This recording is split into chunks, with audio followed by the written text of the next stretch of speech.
தந்தை, மகன், தூய ஆவியின் பெயரால் ஆமென். எங்கள் அன்பு நிறைந்த ஆண்டவரே, உம்மை மிகுந்த தாழ்ச்சியோடு ஆராதிக்கிறோம். ஆண்டவரே என்று உம்மை அழைக்கும் பொழுது, ஆண்டவரே எங்களை முழுவதுமாக உமக்கு ஒப்புக் கொடுக்கிறோம். நீர்தான் எங்களை ஆளுகின்றவர். கடந்து போன காலத்திலே நீர்தான் எங்களை ஆண்டவர்.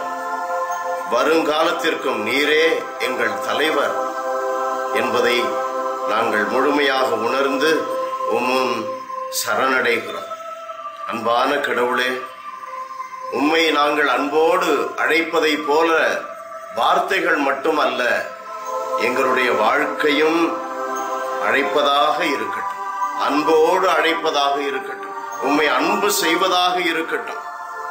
எங்களிடம் எள்ளளவும் போலித்தனம் இல்லாதபடி எங்களை நேர்மையாக்கியருடும். நேரிய பாதையிலே எங்களை வழிநடத்தும்.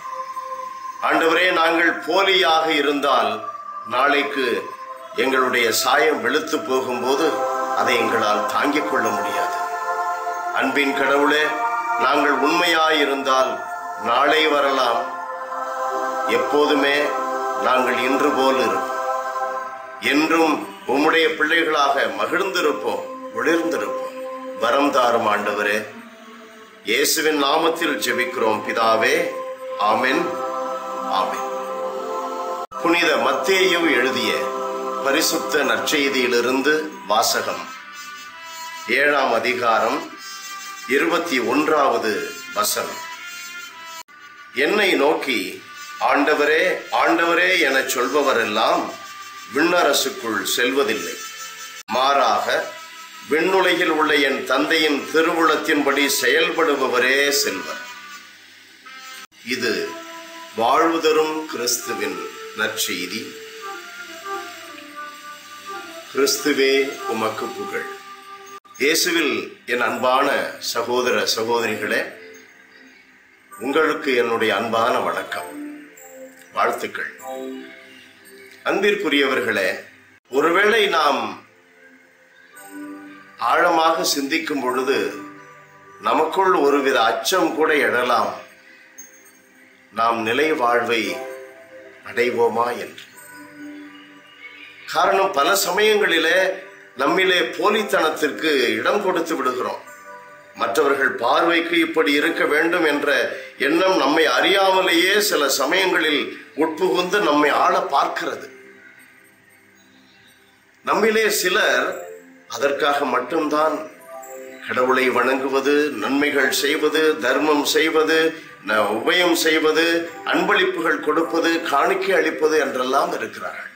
அவர்களுடைய தோற்றம் என்னவோ மிக மிக தெய்வீகமாக இருக்கும், மிக மிக தெய்வீகமாக இருக்கும்.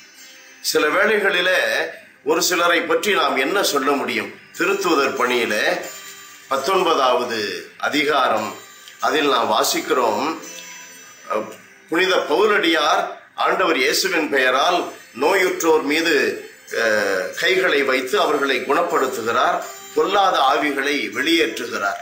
அவைகள் எல்லாம் மிக சிறப்பாக நடைபெறுகின்றன. இதை கண்ட மற்றவர்கள், சுற்றி திரிந்து பேயோட்டும் யூதர் சிலர் பொல்லாத ஆவி பிடித்திருந்தவர்கள் மீது பவுலை போலவே அவர்களும் இயேசுவினுடைய பெயரை பயன்படுத்தி பேய் விரட்டினால் புகழ் பெறலாம், பணம் ஈட்டலாம் என்று அவர்கள் செய்கிறார்கள்.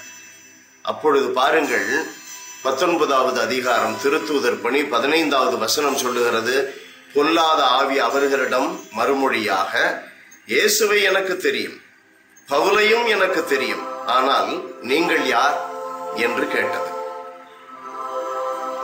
அப்படி ஒரு கூட்டத்திலே கூட்டம் நடத்துகிறவர்களை பார்த்து அந்த பேய் பிடித்தவர்கள், அப்படிப்பட்ட பாதிப்புக்கு உள்ளானவர்கள் கேட்டால் என்ன நடக்கும்? எவ்வளவு அவமானமாகிவிடும். அது நடக்காமலா இருக்கிறது? சில வேளைகளிலே போலியாக இயேசுவிற்கு அடிமை இல்லாதவர்கள் அல்லது இயேசுவுக்கு பிரியமில்லாத வாழ்க்கை வாழ்ந்து கொண்டிருப்பவர்கள் அப்படி செய்யும் பொழுது அது போலித்தனமானது தானே. போலித்தனமானதை சாத்தான் கண்டுபிடித்து விடுவான். கடவுள் பொறுத்துக் கொள்ளுகிறார். தன்னுடைய மக்கள், தன்னுடைய மகன் மனம் மாற மாட்டானா? மகள் மனம் மாற மாட்டாளா? பொறுத்து கொண்டே இருக்கிறார். சாத்தான் பொறுத்துக் கொள்வதில்லை. நாம் எப்படி வாழ்கிறோம்? உண்மை உள்ளவர்களா? God bless you. Praise the Lord.